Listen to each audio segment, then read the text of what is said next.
All right, everybody. Thank you for joining us. It is Greg Ketter and Jeff McLaughlin, and we are going to be sharing today how we have learned how to be more productive working from home.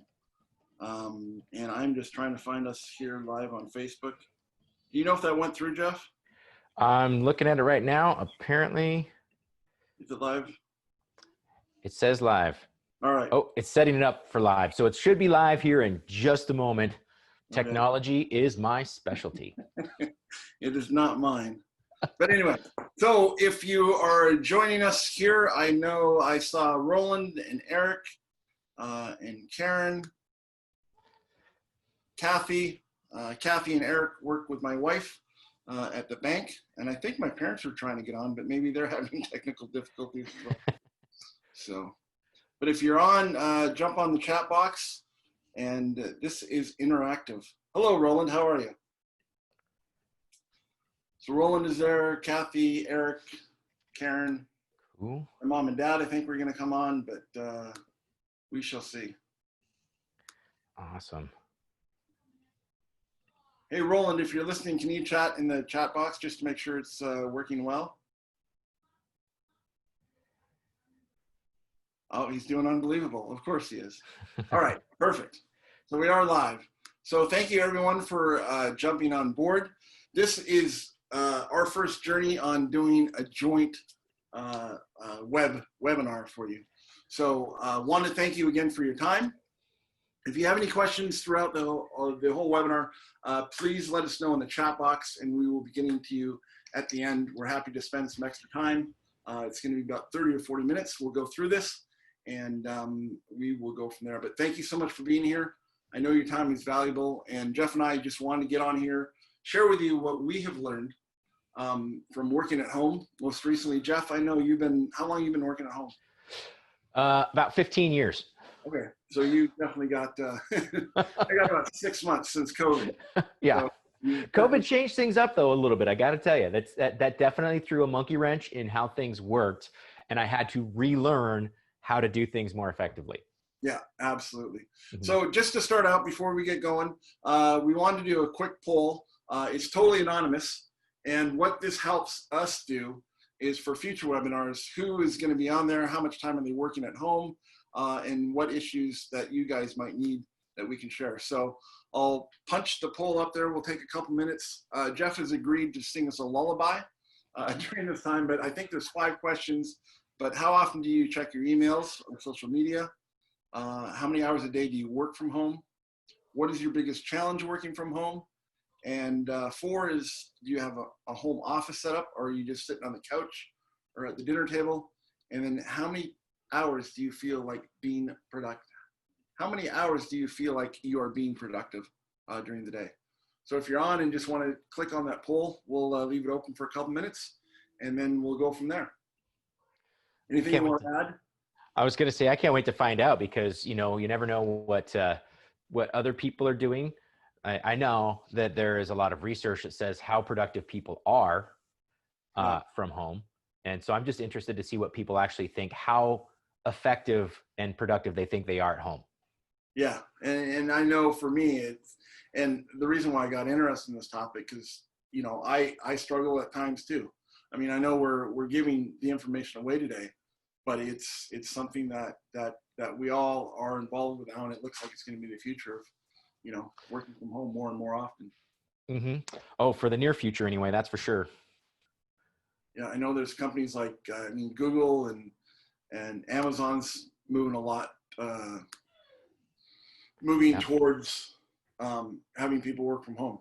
They're saving money on buildings, they're saving money on travel.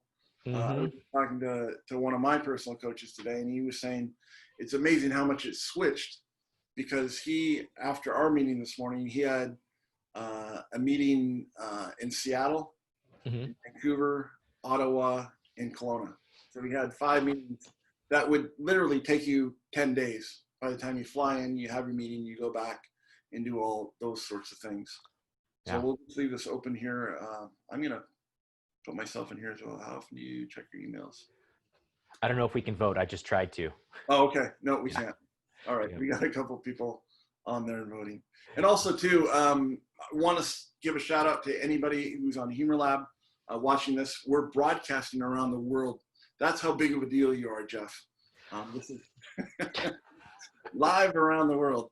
And we also are recording this as well too. So if you aren't able or weren't able to log on, you can definitely watch that. It'll be on our websites and YouTube channels and all that. Geraldine just joined. Hello, Geraldine. Hello, Geraldine. We got a quick poll, Geraldine. It's anonymous. No names, no social security numbers, no credit card needed. We're just trying to get more information on how we can best serve people who are on future webinars. So we got about 30 more seconds and then we will get started. Yeah, it's very interesting though, like we said, that the person that you were talking about up in Canada, they were able to do that many meetings in a single day. I remember hitting the road. There's no way. It has completely changed the way we do meetings and how effective we can be if we use the correct tools. Absolutely. And I know for you, I mean, I speak more to corporations, but when you're speaking to schools, you're probably flying in the night before and then you spend all day and then you fly out the day after. So it's 3 days to do, one assembly with the kids. Yep. All right. Well, thank you everybody for jumping on that poll. It looks like the winner of the emails was 50%. People said every hour, which is great.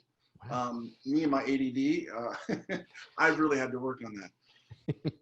How many people are working from home or how many hours? Typically 8 to 10. Some people, nobody's working 1 to 4 hours. That's good to see. What are your biggest challenges? Household chores, obviously. Family, pet interruptions, not having coworkers around. That's, for me, I'm an extrovert. So I've learned through this whole thing and you as well. Yep. We're horrible introverts, but having people around. Do you have a home office setup? Great, 75%. Yes, and that's something we'll go over as well too. If you don't and you have the opportunity to, it's a huge factor in being more productive. Mm-hmm. And then how many people feel like they're being productive? How many hours? 2 to 4 was 50%. 4 to 6 was 25, and 6 to 8 is 25%. So whoever is productive 6 to 8 hours, we need to have them on the webinar next time. No kidding. I want to talk to them and find out what they're doing and share their secrets, because I was reading last week a research, and they haven't done studies yet. They're planning on people working from home, but they researched people working from the office. They found that people are only productive 2 hours and 53 minutes out of 8 hours. So that's a lot of coffee breaks. That's a lot of water cooler talks, going for lunch, all that. Well, you figure it takes you, how long does it take you after you check your emails in the morning to get refocused on the task that you're supposed to do? And if you're checking your emails 2 to 3 times per hour, it's completely, you might have 5 to 10 minutes of actual productive time per hour. Yeah. In the business setting. Or if you get an email from a client who's upset or something's gone awry, then how much are you worrying about that the rest of the day? So if we can batch those out, definitely a big time saver. All right, here we go. So a little bit about me. My name is Greg. I live and work now in Walla Walla, Washington. We have some great onions. We have 3, I just about said 3 prisons, 3 colleges and 140 wineries. So that's where I live now, originally from Canada. I am currently a keynote speaker and a sales coach. Lost my job, got laid off because of COVID. Back in March, I was working, doing sales for the chamber here in town, but obviously that went away like many, many others. And most of us now, 60% of us are now working from home.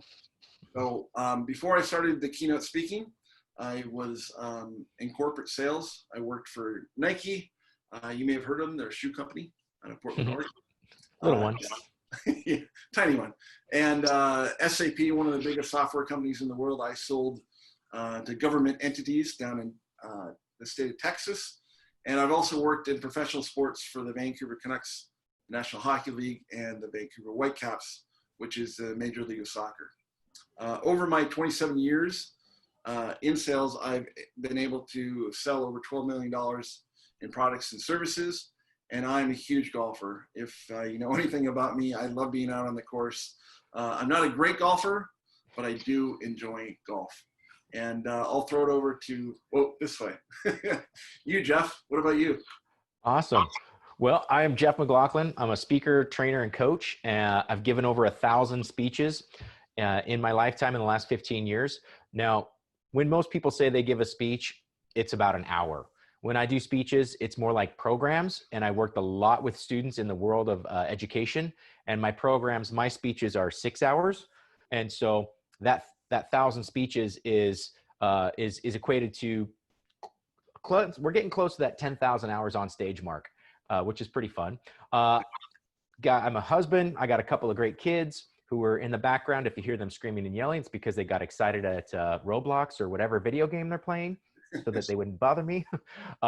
And I'm a huge, huge avid outdoorsman. I love being outdoors. It's my happy place. It's one of the places where I fill myself up. And so that's who I am. Great. Well, thanks again for being here. And just so you guys know, Jeff and I met through a speaker group run by Jake Ballantyne.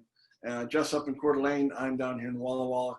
And so we've gotten together a couple of times over the last 3 or 4 months, obviously 6 feet apart and with face masks, but it's what we got to do to keep ourselves sane. It's true. All right. 5 ways to be more productive from working from home. And in the picture, you can see this guy's got, I don't know, 6, 8 arms and a ton of stuff to do. And I know we're all like that. So Jeff and I will be going back and forth, sharing different tips and whatnot. My clicker's not working. Of course, technology, which you and I are both great at, Jeff. I know this could be used for the humor lab, because people can watch us and go, oh my gosh, face to palm. At least they get a good laugh out of it, which is also one of our secret tips. Points, right? Mm-hmm. Oh, here we go.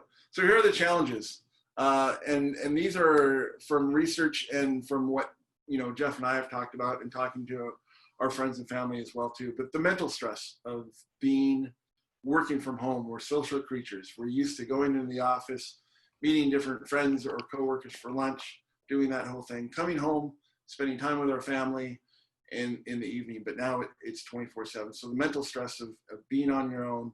And also too, I mean, if you're working for a bank or a larger corporation, I would assume you have team meetings, so you get together that way.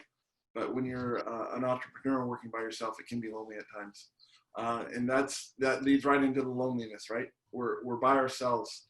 And having a webinar like this isn't obviously as engaging or as impactful as if we were in the same room together, where we could shake hands, say hello, little chit chat and whatnot.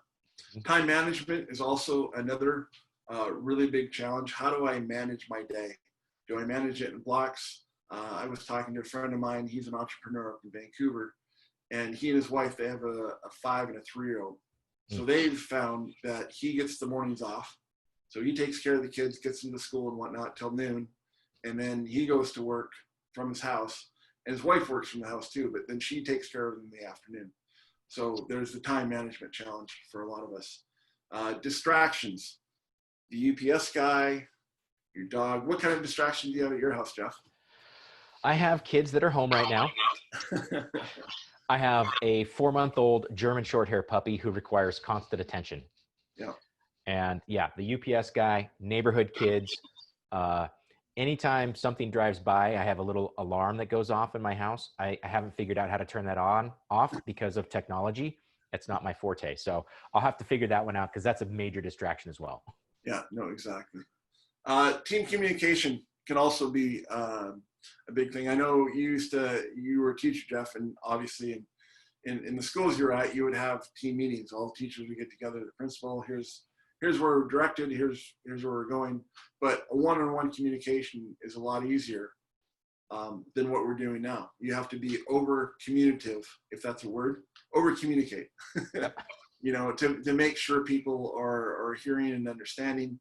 And there's so many different ways to communicate. I found that I've lost information or not gotten back to people in a timely manner, because people can call me, they can Zoom chat me, they can text me, email,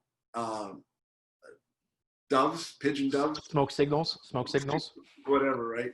So communication with your team and with your clients can be a challenge as well too.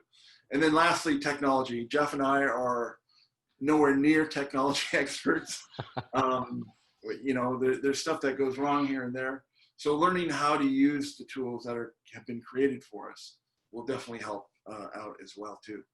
Mm-hmm. Agreed. So what are some of those are the challenges, the solutions, obviously. That's the thing though, they are obvious, but at the same time, implementation of the simple things is not always the easiest thing to do.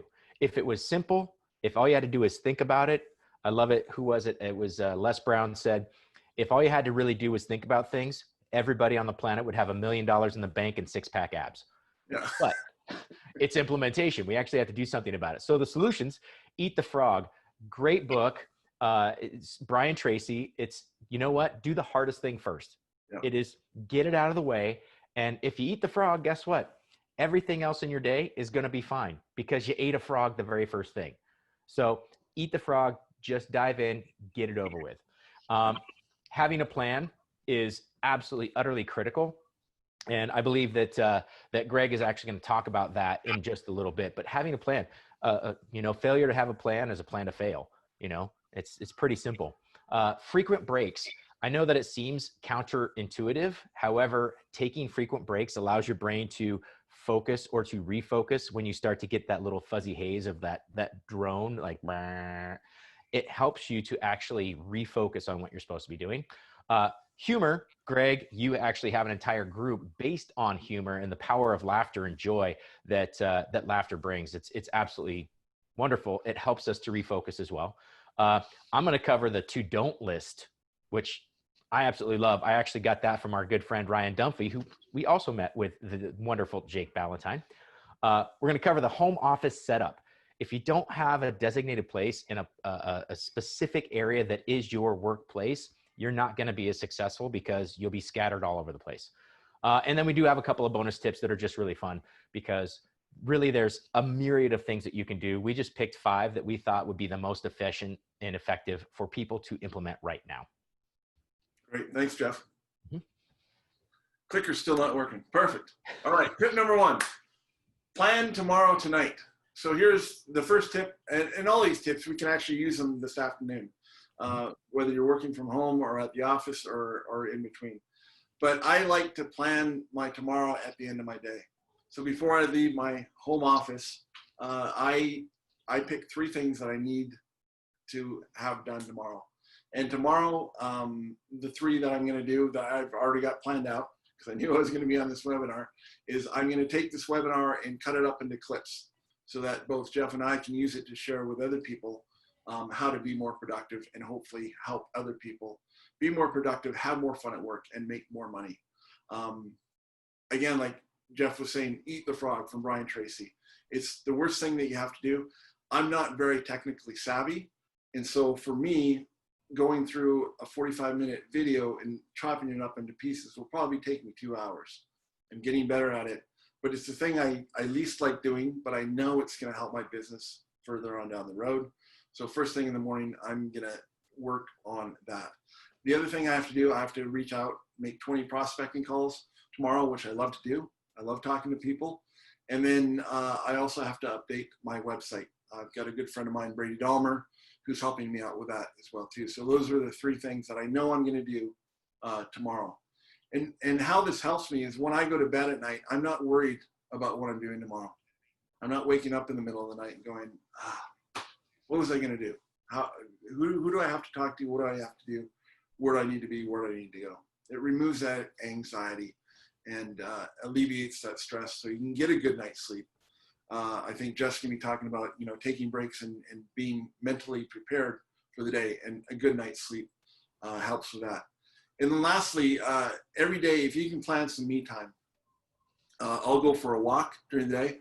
Tomorrow, I'm already golfing with my buddy Matt. I know at 6 o'clock, I'm going to leave my office at 5:30. We're going to golf for 2 hours and have dinner. So that's my time to relax. I've had a long week. I've gotten everything out of the work, but I've already planned today that tomorrow I'm going to go golfing, and I don't have to worry about that tomorrow. So less anxiety again as well too. What about tip number 2, Jeff? Taking frequent breaks. Oh my gosh, so vital. The big breaks, like you talked about, taking me time and actually having a set goal, like, you know what, I'm going to go golf, I'm going to have dinner, it's going to be a couple hours plus dinner, you're going to have a good time. That's like a really nice, it's out there, you're going to work hard to get there. That's really important. But when you're working, it's also important to take those really frequent breaks. Now, if you're in flow, and when I say if you're in flow, that means you are working and everything is just happening. Don't take a break. Don't interrupt that. If you've got flow and you're just going and you're doing the work, keep going. But if you're finding it hard and you're answering this email and then you're doing a phone call and then you're having a really hard time getting into flow, take a quick break, 5 to 10 minutes. Go for a little walk, do some stretching, a little bit of exercise. I have a good friend who's a chiropractor and health and fitness practitioner. And one of the things that he does with his team every day is in the morning, they start off with 15 minutes of, they do some meditation and they do a little bit of exercise. And then at lunch, they do a 3 to 5 minute challenge of one exercise, whether that's push-ups, sit-ups, squats, a wall sit. They just get a little bit sweaty and it elevates their heart rate, releases a little bit of dopamine, and that actually helps them focus for the afternoon. And it really, he says, has been, one, fun because the team actually does something together, and it helps them to be more productive because it releases those brain chemicals that help them to focus on the task that they're supposed to be doing. And so that dopamine release is really important. So whatever it is you do, whether it's, even if you take your, Greg, if you're a golfer, which you are, if you just go outside and just practice your swing a few times, you know what? That can release dopamine, get you in a right frame of mind, and right back to work. It gets rid of the dandelions as well. All right, was that it? Yep. Number 2. All right, tip number 3. Humor is good. Good humor is good. Puns are not good humor. I'm sorry if you're a fan of puns. That's my least favorite. My most favorite is self-deprecation. My wife is not a big fan of it, but I absolutely love it. Like, I talk to people and I tell them that I need to lose weight. I'm 48. I want to get back to what I once weighed, which was 8 pounds, 6 ounces. I've got a ways to go on that one. But humor is good. It again, it releases the dopamine, and that's the happy drug. So when we're laughing, there's less stress. We feel more alive. We wake up. And as we get older, we laugh less and less, unfortunately.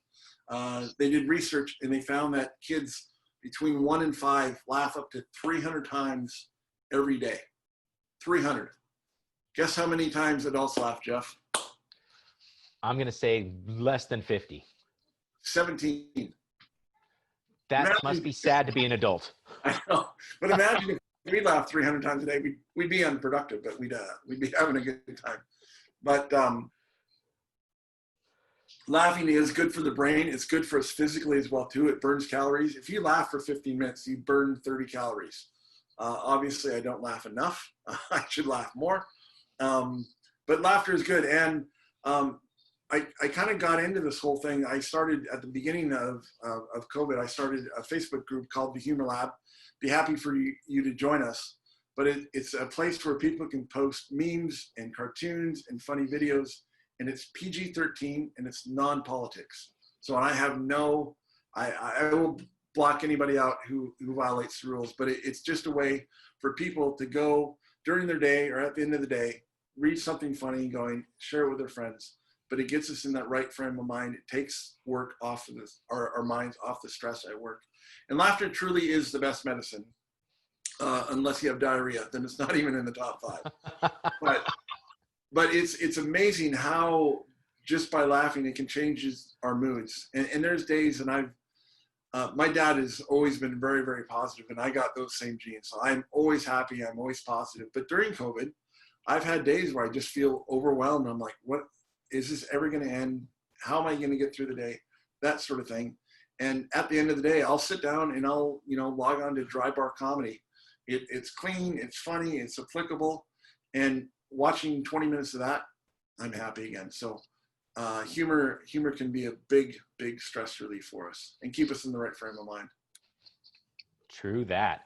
It does. Actually, as a matter of fact, it also helps to flush the cortisol from your system. And as adults who are working from home in a international pandemic, we happen to have a slow drip system of cortisol, which is causing anxiety, stress on a constant level, not just the fight or flight, which is how it's supposed to be used. And so laughter helps to flush that out of the system, which helps us to calm down, relax, and be able to focus again. That's why it's so good for us. It's awesome. Great. Thanks. All right. Did not know that. Yeah, all right. Number 4, the to don't list. I love it because I actually learned this from my good friend, Ryan Dunphy. Right. And it's real simple. Everybody's got a to-do list. Everybody, whether mentally or actually you write it down, everybody's got a to-do list. It's a task list. It's stuff you got to get done. So he taught me this one and I love it. So you're just going to take your paper and divide it into 1, 2, 3 columns. So line down. And you're going to list all the things that you need to get done in the day. All the things that you not necessarily need to get done, that you want to get done. I mean, every single thing. Put all of it on there. Get it out of your brain so that you can focus, okay? Once you've got it, you've got all your lists here. You're simply going to take your top 5 and identify them. 1, 2, 3, 4, and 5. I identified my top 5. I'm going to move them over here. 1, 2, 3, 4, 5.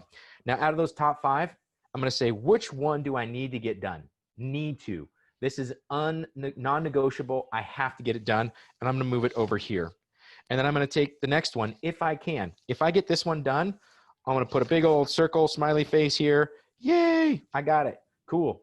And then I'm going to move the next one over, cross this off the list. And it's very simple. If I can get 2 things done off of this important list right here, I'm a pretty happy camper. If I can get 3 of them done, I'm excellent. And if I can get 4 of those done, you know what? I'm a total rock star that day. And I consider that, you know what? That's a beyond a win. That's like a grand championship, man. I just won the whole world. So it's the to don't list. These are the things that you want to get done that don't really make it productive. These are the things that get in your way of being productive. But getting them out of your head will actually help you focus on the things that you need to do to be successful. Great. No, that's good. And you know, would you suggest doing that in the morning, or would you do that the night before, like planning your day tomorrow? I would probably start that with planning the day tomorrow. Okay. And you never know, because my wife, when she comes in and she says, you know, we try and do a weekly calendar session to just make sure that our calendars match up, because there's so many things going on. We do a night before with what we're doing the day after tomorrow. So we do an evening planning session together. And then in the morning, there's always something that, you know, pops up. I'll get up early, check my emails, that kind of stuff, and go, oh no, this popped up. I forgot I had a meeting, or I forgot this. And so we then revamp really quickly and make the to don't list. And so what things need to get done. So obviously there's things on there like, you know, dinner, feeding yourself, those kind of things. Those are important. If you don't do those, you're not very successful either. So, but they're not the things that necessarily make you money. Although feeding yourself does make you money, because absolutely. You're hungry. Nobody likes a hangry person. You're not getting to 3, 4, and 5. Exactly. You don't have the energy. Yeah. All right. Tip number 5, home office. Very important. There's a lot of research that's coming out now, more and more, about having a specific home office. When we were going to work, we'd walk into our office or our cubicle. We had it decorated the way we wanted. Some people, and if you have the opportunity, if you have a spare bedroom, I have a friend down in California, he's turned his garage into his office. But it's a place where he can go. It's a dedicated room, and he set it up the way it's his personality. And that's another thing. Have your own space that's going to be your office, but set it up who you are. So when I'm talking to people, because I meet a lot of people for the first time on Zoom, I'll reach out on LinkedIn or Facebook or Instagram, and then we have a call, and I've got my office set up. So this is always backwards, but over here, I'm a huge hockey fan, obviously from Canada. That's Wayne Gretzky's game-worn Team Canada jersey. That's autographed by him. I sat in the locker room with him in Seattle, Washington. It was me, Wayne Gretzky, in the Stanley Cup. Best day of my life, besides my wedding.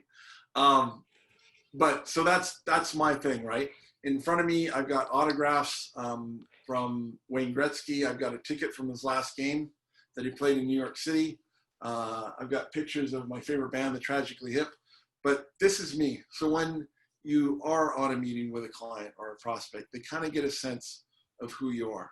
So if you can set it up the way who you are and whatnot, and only work in that room. Some people have told me, some of my clients, they said, I'm not very productive. And I ask, well, where's your office? They said, "Why you just usually sit at the kitchen table?" And I said, "Okay, that's great, but what else is going on?" He said, "Well, kids are running through, people are coming in to eat, people are going to the bathroom, and there's all those distractions, right, Jeff?" And Oh yeah. it gets overwhelming. So if you have your work only room, and let the people know in your household that you're working. I don't know if I can swing over. No, oh, there it is, the doors. So even though Rachel is at school and Becky's upstairs in her office, I have the door shut, and that's for two things. So when Becky comes downstairs, she knows that I'm either on a webinar or a client call or writing or doing something specifically when my door is closed. Also, my dog, I can see him through here, but if I'm on a webinar, I don't want the dog yapping at me. So if you let other people know, hey, I'm going into my office. If you need to get a hold of me, just knock on the door. And I do the same for Becky, right? When I go upstairs, if I need something, the printer's up there. I will listen to see if she's on a phone call or not, because you don't want to be that guy running in a meeting. But as long as everybody else in your house knows that these are my hours, this is my office. And then lastly, just act as if, when you are working, I dress up. Like I said, I haven't worn pants for 6 months, but you don't have to wear pants. We're standing, I'm in the spare bedroom here downstairs. But I'm acting as if I'm going into the office. I'm taking a shower. I'm putting on nice clothes. I'm acting professional and whatnot. And when you don't, and there's always some days, you're going to have a Friday, you're going to wake up late, you're not going to be feeling it. And you might want to work in your pajamas because you don't have a virtual meeting that day. It might only be on phone calls.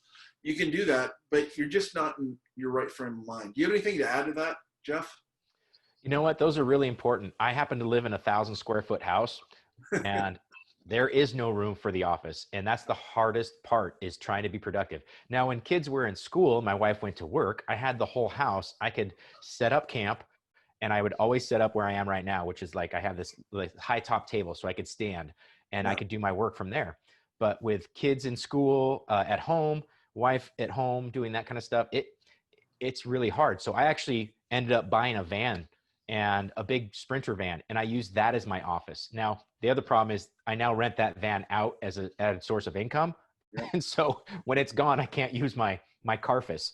And so it's really hard. That's probably one of my hardest things, is when other people are in the house, it gets very unproductive because there's so many distractions. I have to actually move outside or get everybody out of the house so that I can do my business. Absolutely. And that's one thing you and I both learned from Ryan Dunphy, who does this, and he's got a Jeep. He's a big Jeep lover, but he'll go outside. He's got his little table he pulls out back. He's got his Wi-Fi, his laptop, and his phone, and he works outdoors. So it's not ultimately an office, but it's his space where he's out in nature. He absolutely loves nature, and he can get more work done because he's in his office, in his element. All right, bonus tip number 1. Bonus tip number 1, hydration. Water is so important. You got to have a water bottle, and you just got to get it done. It's like eating that frog. It's amazing if you give somebody a soda or a frosty cold beverage, how many ounces they can actually put down. But when it comes to water, most of us are chronically dehydrated. And so you actually need to drink between 50 and 60% of your body weight in ounces. So I am 220 pounds, which means I would need to drink about 130 ounces a day, which is a full gallon of water, which I do because I know that it's good for me. If you happen to be tired all the time, you happen to be like low energy, and you're like, oh my gosh, I just don't feel like I can get things going, try drinking some more water. Start your morning off with 6 to 8 ounces and just chug it down. It's amazing what happens when your body, being 70% water, gets the water it needs to actually function properly. So it helps to flush out our system as well. And it keeps our mind running sharp. And so if you don't have enough water in your system, if you're not properly hydrated, it's real easy to just like slow decline. And I did choose Zac Efron and what's her name there, because everybody, if they said, would you come drink water with us, you'd be glad to drink water with them because they're just that cool. Mm-hmm. Absolutely. I've got a question. You said 50 to 60%. Obviously, I need more water. Right now, I'm getting all emotional. Excuse me. But what about wine has 50 to 60% water? There's actually a formula that goes for that too. For every ounce of alcohol you partake in the night before, you need to add 2 ounces of water the day after. Okay, to flush out the alcohol. Yep. Yep. So it's a 2-to-1 ratio. Yeah. All right. Anything else on hydration? Just super important. Just drink your water. I like to take it and actually mark it out. This is my small water bottle. I usually have a gallon jug, but my dog ate it the other day, so I'm down to like the little one. So I'll drink 5 of these today, which is about a little over a gallon because this is 1 liter. So I'll drink 5 liters today. Yeah, it sounds like your dog is more work than your kids. Yes. We went over to some friend's house the other night for a barbecue, and their dog, they got a hunting dog. He's a puppy. He's got to be 3 or 4 months old, and he went through Becky's sunglasses pretty quickly. Oh, golly. So yeah. Oh, yeah. All right. Bonus tip number 2. Do you want to take this one or do you want me to? It's yours, man. You're all right. Bonus tip number 2, music makes everything better. Okay. Depending on your task. I happen to be a Metallica fan, in case you couldn't tell. And I love to listen to Metallica's S&M album from the 90s. Like, that is a great album when they mix together with the orchestra, because I love classical music as well. And so I put that on, and it's 2 hours. And in those 2 hours, I can rock out and I can get a ton of stuff done, because in my brain, I am just working and doing stuff, but I have this background that's like, oh yeah. And I get jazzed and pumped up when my favorite songs come on. And even I will take those frequent breaks as well. If I'm like, okay, this is a great one. This is a lull. I'm just going to go, okay, cool. Getting some typing done. And then there's a rock and roll, like, yeah, I will get up and jump around and bounce around the house for a minute. So it's kind of exercise. I get a burst of energy, and then I can come back and refocus. Some people, their music is more lounge. Like, there's jazz. Oh my gosh, there's some phenomenal jazz. Any kind of music that you listen to that you really like, the Tragically Hip, throw on your favorite Tragically Hip album and, see how much you can get done by the time the album is out. It's amazing what you can do.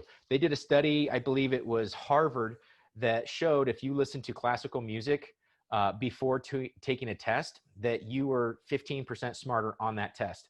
Now, they went back and found out that it's not necessarily just classical music, it's music in general. Any kind of music that you like, if you listen to it before you do something, you're going to be that much more productive. And part of it is, again, it releases those happy brain chemicals, dopamine. If you're jumping and bebopping around and singing, it again helps flush the stress out of your system and helps you relax and helps you get focused on what you need to do to get done. So bonus tip number 2, music is good for the soul. Absolutely. And I found that as well too.